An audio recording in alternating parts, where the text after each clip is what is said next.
Starting to notice a little pattern in life. Seems when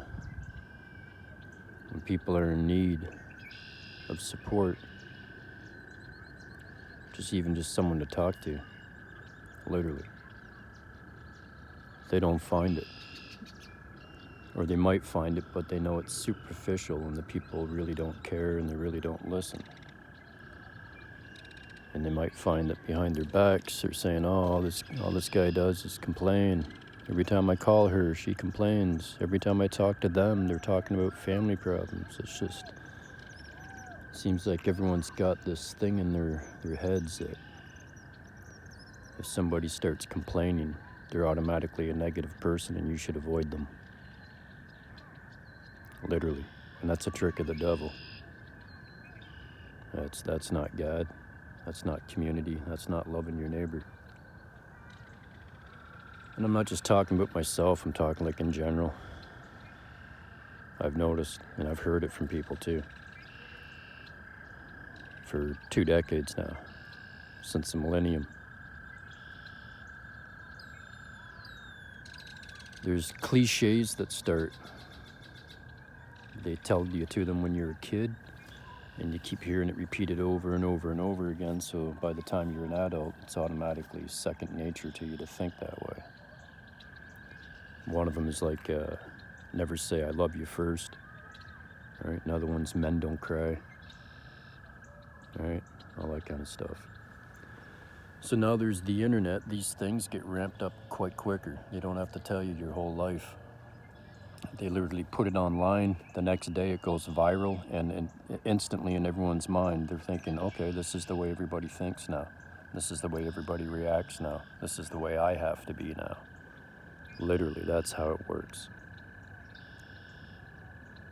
So they've made it popular that when you're supposed to help others, just even by listening to them, let alone offering them food, offering them shelter, offering them love, like your neighbor, people just shut down. They're like, oh, someone's talking negative. Time to ignore them. Time to automatically assume that this is a negative person and all I hear out of them is negativity. Time to cut them out of my life. Can't have that. And I've witnessed this on my own just through my health. As I saw my health declining as I got older. The more and more my health would decline, the more and more I'd notice not as many phone calls. I used to put it off. This is a part of it. I put it off as, people aren't going to keep calling and inviting you places if every time all they hear from you is, oh, I can't, I'm sick, or I can't walk today, or my back's sore, my heart's acting up. So the phone calls would stop coming. And I assumed back then that's why. Because I'm always saying, no, sorry, man, my health's messed up today. Can't go camping, can't go sitting at the beach, don't even want to come over to your home, whatever the invite was. So then I noticed the people that didn't care about my health and would still incorporate me into their daily life. If I couldn't do anything, they'd come over. If I couldn't go camping, they wouldn't go camping for that weekend, and they'd set up the tent in the backyard kind of thing. We can camp here if you can't camp out. Like I've had friends do that. But my point is, people who are sick, you're always going to hear from them. This is going on, that's going on. I've only met a few people in my life that they died, and after they were dead, people found out they were sick because they didn't tell anybody, because they didn't want anybody to know. Right? And I'm pretty sure these people had already figured it out because they were much older than me. The ones I had experience with there where they passed away and didn't tell anybody. Actually, one, his name was No More. He was an online buddy.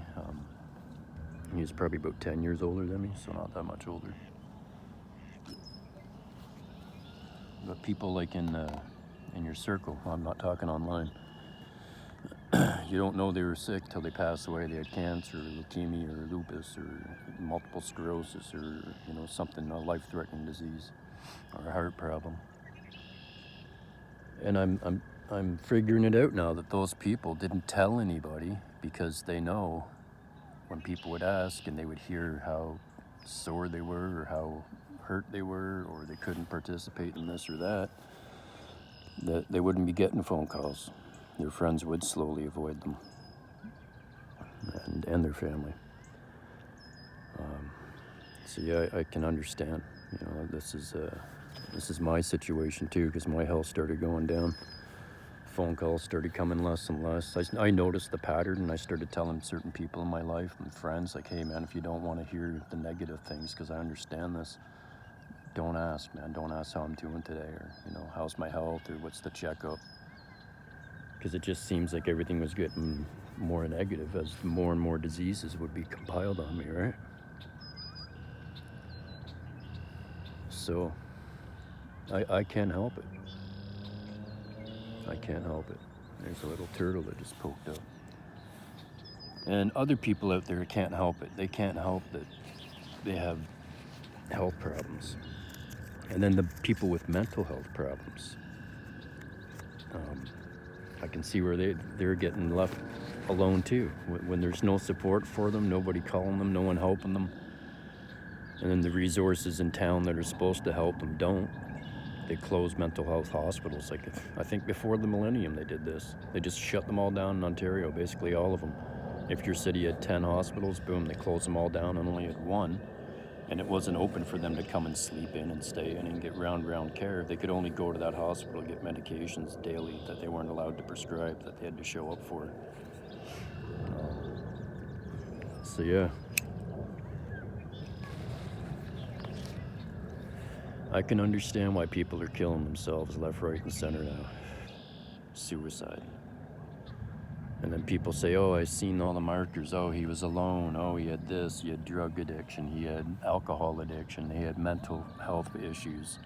Whatever they say, right? Or he had really bad health. Oh, he must have ended his life because he couldn't take the pain. Like all this stuff. I've seen it. I've heard it. And I've thought, you know, when someone does that, they're really down. They have mental health problems when you're going to kill yourself. There's something going on. There's an imbalance because, you know, even if you don't believe in God, you know, it takes a lot to be that down to want to end your life. Or be that scared, depending on their situations. But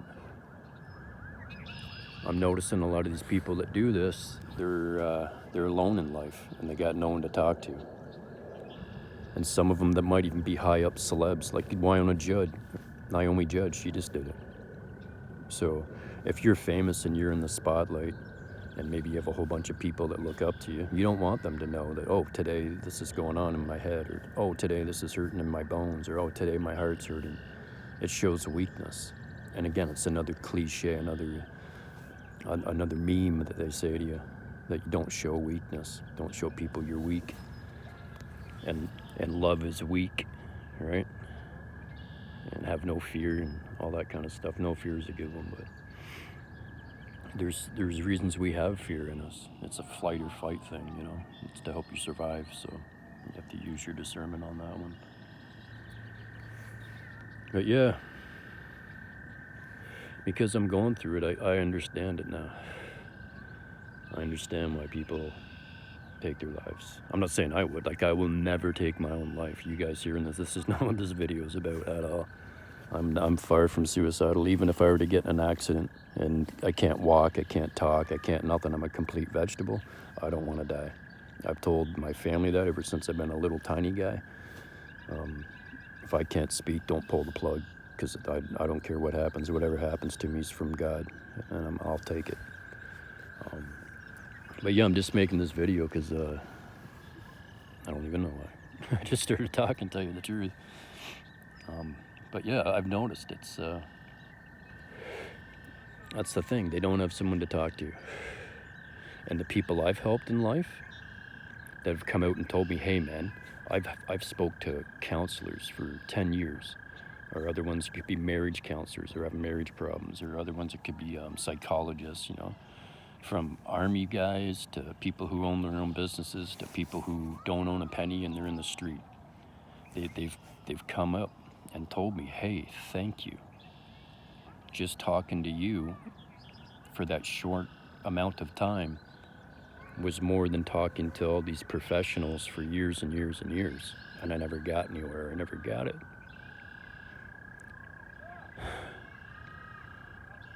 And I'm grateful for that. But it shows the state of the world, man. You got professionals out there who are supposed to save people from committing suicide or falling into a loop or ending their marriage. And professionals with degrees on their walls aren't doing it. And they can talk to a guy who's not married, who don't have kids, who hasn't been through what they've been through, and help them get some understanding. Like I've heard this a lot of my whole life, ever since I've been a teenager, in fact. People coming up to me and telling me things, and I just give them some advice. And all of that's from my mother, man, really. God and my mother. My mother raised me right and telling me, this is how you do, this is how you act, this is what you say, this is how you treat people. So that's all that is. I think I hear the coyotes. So I used to have problems taking compliments too, man. So I'd brush off a lot of these people who would come up to me and say, hey man, you really helped me and you really did this. And I'd just be, oh man, it's no big deal. I didn't even know what I said. And I didn't, you know. I still don't today when I'm helping people. It just comes to me. It's God putting the words in my mouth, I guess. And like I said, being raised right. Thank God. Rest my mother's soul. So I know why I made this video now. I've been in a slump, man. Like I moved into a new place. The ad said private bathroom, Christian home. I move in there, I'm thinking everything's great. And then within 2 weeks, the guy's renting out the other room. Didn't tell me nothing, didn't say nothing. So now I gotta share the bathroom with the stranger when he knows I have an immune system problem. I don't take places where I have to share the bathroom. It's if I do, I only want to share it with one person. You know, not like Timbuktu and everybody in their family. So when I moved in there, that's what he did. 2 weeks later, he said the extra room was for his daughter. She had neck surgery and she's coming back in 4 months. And I thought, okay, well, I got 4 months to find a place. I can stay here for 4 months and at least I'll feel safe and sound and not have to worry about any bull crap because they're a Christian family, right? I was stupid to assume that. So after being in there the first day, after sleeping the first day, that's when I realized, like, it's dirty. It's really dirty. My slippers are just covered in dirt everywhere, right? And then when I walk around, he'll take a clean wipe, a little, sanitary wipes, the things you pull out of the little thing, a wet sanitary wipe, and he'll use that to clean the floor, spot clean the floor. I've never seen them cleaning the floor with a mop or a Swiffer or anything, a broom. I've been doing it with my Swiffer and my floor mops, my wet wipes, for the floor, not a hand. So when he does it with his hand, it leaves the floor sticky. When you walk over it with dust that's collected off of his dirty floors and your slipper touches the sticky part that he just spot cleaned, it leaves some dust there. So he starts saying I'm leaving dirt all over his place. And that was like in the first 2 weeks. And I told him I'm not, it's my slippers, they're collecting the dirt off of the floor and I've cleaned your floor. I think maybe it was 10 times. 10 times in less than 2 weeks. I didn't want to embarrass the guy. I want to come out and say, hey man, your house is dirty. I just thought telling him, like, giving him a hint, right? He doesn't take the hint. And then he literally thinks my slippers are leaving dirt all over his floor when that's how bad the floor is, it's dirty. I wrapped paper towel around my slippers. I know I'm drifting here on the story, but I wrapped paper towel around my slippers and all I did was cook breakfast. So it wasn't even like 15 minutes. And when I took off my slippers and looked at the paper towel underneath my feet, of course it's black and dirty everywhere because the floors are dirty. And I mop and clean them, or I use the Swiffer and use the Swiffer thing and clean the crap out of them. The next morning I wake up, you could see stuff spilt all over it, like tea leaks from when they're walking from the kitchen in the living room, and then food all under the table where they eat. Like literally food crumbs all over. I'd clean them all up. Next day, boom, it's back again. The next day, like not even 2 days later. And then he wakes me up one morning asking me if I'm clogging his sink. Are you putting food in my sink? And I'm like, no, I don't put anything down the drain. Plus you have traps in the drain because there's always food in the sink. He says, okay, I just wanted to make sure. And then later on, I asked him, like, how many times has your sink been clogged since you've lived here? So he said he lived there 7 years. And he said, oh, a few times. That's why I put the traps in the sink. And every time I go to the traps, there's like this much food or this much food inside the trap thing that goes over the drain. So like he knows it's his wife and him. He knows it's not me, but in his mind, he's waking me up just to ask me if I'm clogging his sink because he had to unclog his sink. And now in his mind, I'm leaving dirt all over his floor, all right? So it's just, I've come to the realization that, you know, he's not all with it. He deceived me when I moved in there, saying, yeah, it's your own private bathroom, and then renting it out right away. Now his son is living there, so now there's 3 people using the bathroom. 5 technically, because we all share the shower. The ad said private washroom, and then as I was talking to him, he told me, no, we use the shower, but it's your own private washroom. So it's only my toilet. And before the son came home, I was noticing my margarine was being used. I have a big tub of margarine. The thing lasts me like a month or more. It's only me using it. I only use it for 2 pieces of toast each day. That's it, just to spread 2 pieces of toast every day. So a big margarine container lasts me the whole month or more.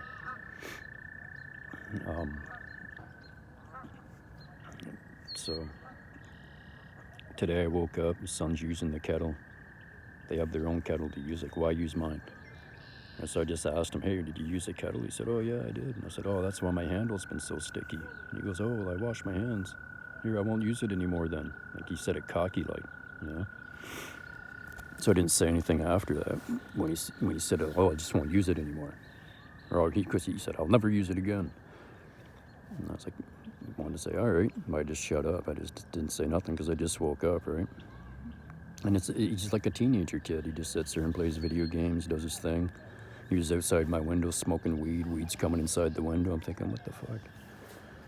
So the guy's just deceived me right, left, and center. He doesn't care about my immune system. He knows about my health. He knew the reason why I was leaving, even. I told him when he came to my home, before I moved into his, I invited them to come and meet me so we can get a good feel for each other before I move into your home. They're like, yeah, no problem. Even that he didn't understand. He just came in and said, oh, hey, how you doing? Okay, yeah, you want to rent it? And I said, yeah. And he says, okay. Yeah, this is a great spot. Okay. And you can come up with the money. You have first and lasts. And I said, yeah. I said, do you not want to come in and see my room, see how I live? I didn't clean it. I didn't do anything special. I just left it the way it normally is, right? Because I'm a clean guy. I don't have to clean up my home first before someone comes in and let them think it's a clean home, and then when they move in, just stop cleaning, right? So it's not me. And that's what happened, man. I moved in, place looked clean. Next day, the physical time I moved in, because I looked at it like, I don't know, I think it was a week before I moved in, or 4 days before I moved in. Can't remember. But yeah, I'm gonna delete this. I only made it to, I don't think I will delete it. Nobody listens to my crap anyways, so. Yeah, I'm going through some stuff, man. I got no one even to talk to about it. And the people I do have to talk to, they don't want to talk to me. Because that's all I hear is negative stuff all the time. Even the little old lady, I moved out. I lived with her for 3 years. I talk to her every day. Because I'm worried about her. I care about her. She hears me talking about stuff, and I hear her telling me now that her other friends that call and are always talking about negative things, she doesn't want to talk to them. She won't even answer the phone. And I said, I understand that. That's how I am. That's how everyone is with me, because there's always stuff going on in my life that seems like it's either the health is declining or I'm getting screwed around with my living environment. So I said, I won't call as much. And she said, no, keep calling. So I thought she was trying to give me a hint, right? And she still might be, but because I said, hey, I won't call as much, I put her on the spot, maybe, right? But, so yeah, we talk daily, but I don't get to express myself fully because I don't want to dump all my things on her, right? And there's nothing to dump, man. Like, I moved into a place, I got screwed around. It's dirty ass crap. They're using my stuff, and you know, they're a bunch of liars. What's new? And they used an ad saying they're a Christian family to do it. You know, the other place I moved into, the old guy said, "Oh yeah, it's great. No, you don't have to worry. You can come and go as you want, at any hours of the night. You can cook anytime you want." As soon as he found out I was putting it together that he's screwing the girl downstairs, or there's something going on with him and that girl downstairs, oh, I'm a bad guy now. I gotta leave all of a sudden. So, I mean, the old guy's telling me, "Oh, I gotta go let her dog out. She's not home." And he's got a broken hip and uses a walker, and he's going down a flight of stairs like this. Not like this, like a very steep flight of stairs. So I kept telling him, like, "Hey, do you want some help? I said, "I won't go in her home, but I'll help you down the stairs if you need." He goes, "No, I use the rail. I'm fine. I'm great." All right. So I started watching him to make sure he's fine, and that's when I noticed, wait a minute, her car's there. She's home. So the next time he was leaving to go down, I looked out the window to see if the car was there, and I told him, "Oh, hey, she's home, man. You don't got to risk hurting your hip, your leg." Because he kept playing stupid, right? Like he didn't want to do it. And he's only doing it because of the dog, the poor dogs, right? I'm only going down there because of the dogs, the poor dogs. So when I'm telling him she's home, he's like, "Oh," you could tell he's, you know, he got caught in his lie, right? So he's just playing stupid. He says, "Oh, well, I'll go down anyways. I need the exercise." Away he'd go. Yeah. And the place I moved into before that, or after that, was with an Iranian couple. They said everything was fine, met them, seen everything was all good, go to sign the paperwork, and then I find out it's plus. They said everything was inclusive. I asked them, "Is it inclusive?" "Yeah, it's inclusive." All right. So then I've already signed the papers, and they've already got my $1,600, and my stuff's already like ready to move in. They said, "Oh, our English isn't that good." All right. The place I lived for 3 years, I wouldn't pay a $350 rent increase. All right. Literally, they wanted $350 extra on top each month. I'm like, "No, you can't do that. That's illegal." So what do? They start taking me to court saying that I owe them all this money and I'm not paying it. The judge would see it and say, "No, he is paying his rent. I see the receipts. You can't do this, sir. It's like committing fraud on the court. You can't just make up numbers." And he did that 5 times, more than 5 times. And they started stealing my mail so I wouldn't get the notification. So if I don't show up to court, they automatically win. He hired a lawyer each time too. A lawyer for tenant and landlord court. Hired a lawyer to try and commit fraud on a guy stuck on disability that's done nothing to him and kept his house nice and clean, didn't break any agreements, no holes in walls, no arguing, no complaints, no sound complaints, nothing. Right after I didn't pay, "Oh, I'm causing damages. I'm freaking noisy all the time. I'm disrupting the dentist office downstairs." They even put in writing that I went downstairs and disrupted the people. It went into these surgery rooms while the lady's doing surgery on people. Never happened, man. Not once. Like, crazy. I'd go down, give them my check. "Hey, how you doing?" They'd act all nice and polite, and, "Hey, great, yeah, thanks. Okay, have a great day. Bye-bye." And that was it. After they started trying to charge me $350, I'd shove the rent thing under the door, rent check under the door. That was that. And then a place I worked at 15 years ago, they were ripping people off for their break time. And then they kept penalizing me for going over this supposed break time. And I told them, "Look, I know the labor laws. I know how much I'm allowed to have here. And if you keep giving me troubles over it, I'm going to take you to labor board because I'm allowed to have my break time. I don't care if anybody else doesn't know and they're agreeing to go along with your thing. If you don't like it, you can fire me and I'll let the labor board know you fired me for taking my legal breaks." They said, "Oh, no, calm down. We just want to let you know." Well, sure enough, so many months of that went on. A new guy showed up and he said, "Oh, sorry, I got to let you go. You went over your break time. We have a new rule. No one's allowed to go over the break times or they're automatically dismissed for the night." I said, "So you cut me off? I can't make my money because I'm sticking to the legal break time?" He goes, "It's not legal. You went over it." I said, "The labor board doesn't say." He goes, "I don't want to hear the labor board. This is our stuff. If you don't like it, you don't have to work here." I said, "All right, have a good night. Make sure you talk to the boss in the morning." Spoke to the boss. I told him what was going on. He says, "Oh, geez, there's not much we can do about it. If one of the other bosses kicked you out or sent you home, I don't know what I can do." I said, "Well, I'll just go to the labor board then." So I did. And they ended up getting shut down months later. It was in the paper too, about their illegal practices. And I didn't do nothing. I stuck to my guns. I told other people too before I left, if you ever see me leave here, you should go look for another job because I don't think these guys are going to be open much longer if they fire me over this break time thing. So what did they do? They told the labor board that I ran around pulling people's headsets off of their heads before I left that night. When I left, I gathered my things up from my desk, stood up. The guy right across from my desk I've worked with at other offices, he's a really cool guy. Even worked at the police office when we were doing charity work for them. Shook his hand, said, "Hey, it's good working with you again." He goes, "Whoa, what's going on?" I said, "I'm being sent home. I probably won't be back."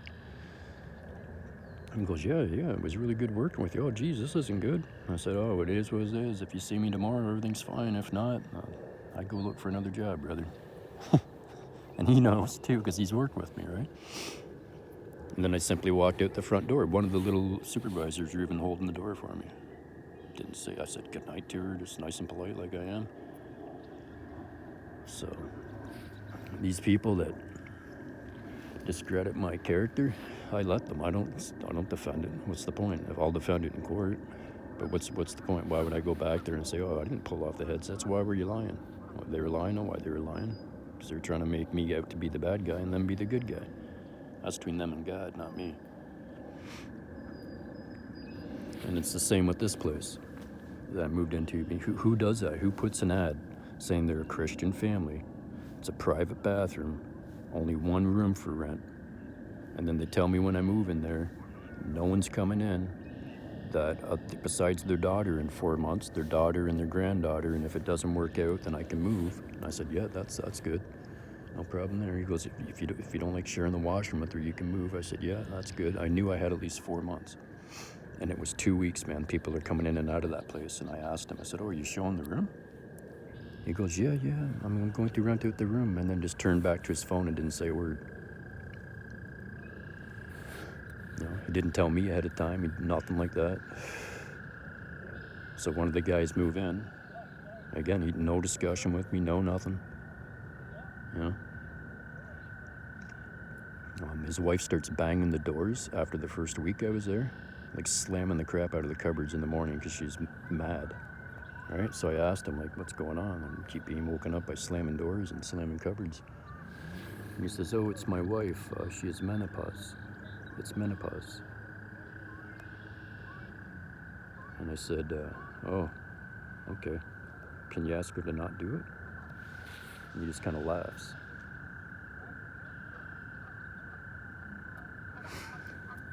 The second time I did laundry in there, I come out of my bedroom because I heard someone in the laundry room, and it was his wife, and she had a dryer with clothes in it. And she said, "Oh, this is your clothes?" And I said, "Yeah." She goes, "Oh, I thought it was our clothes." So I'm thinking she would take whatever she took out of it and put it back in. She didn't. I have 3 shirts right now. And there's no way I've only had 3 shirts since I've been here. I have other shirts in a bag, but my good shirts and the shirts I've been using, I had out in one bag that I put in that drawer, and now they're not there. So I asked him, I said, "Oh, by the way, I was doing laundry last week, and your wife opened up the dryer, thought it was your clothes. Can you ask or check to see if there's any of my shirts? Did any new shirts show up?" Instead of saying, "Hey, yeah, no problem," he goes, "Oh, yep, that's her." And just back to his phone, puts his head down again. You know? So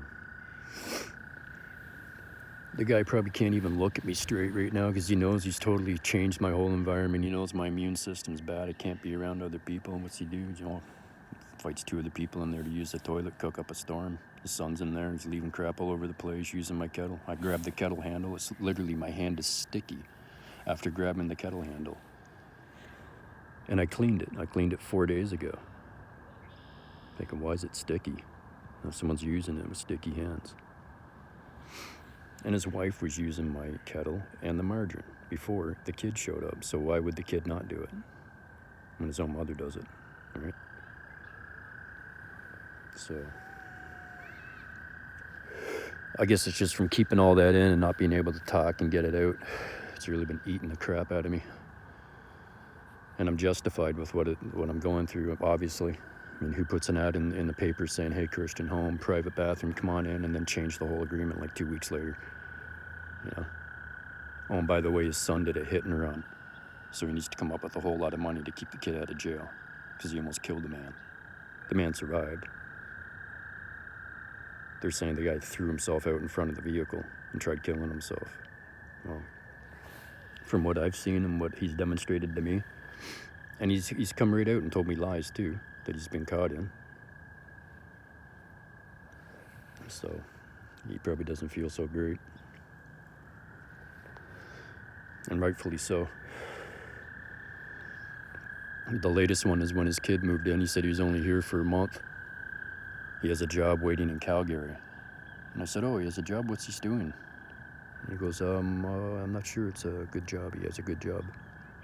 So when the kid came in, I asked him, hey, what's your job you got in Calgary? He goes, oh, I don't have a job. I go, oh, you don't have a job? And instead of saying, oh, your dad told me you have a job waiting for you, that you're only here for a month. I just said, oh, you can work the oil fields. They're always hiring in Alberta. It's a good job working in the oil. And he goes, isn't that hard? And I said, well, it's hard work, but it's good money. And he goes, oh, I don't know if I want to do that. So you can tell, like, there's much more going on here than meets the eye. Anyways, God bless anyone who listened to this. In my other video of this lake, there's an interaction with the muskrat and myself. I didn't see anyone commenting on it. It was near the end of the video, so I guess no one watched it to the end. And I'm not surprised, like, no one really watches my channels. But yeah, if anybody wants to see that, you can watch that last video of this lake, or this little pond. And you'll see the muskrat interacting with me. All right, God bless.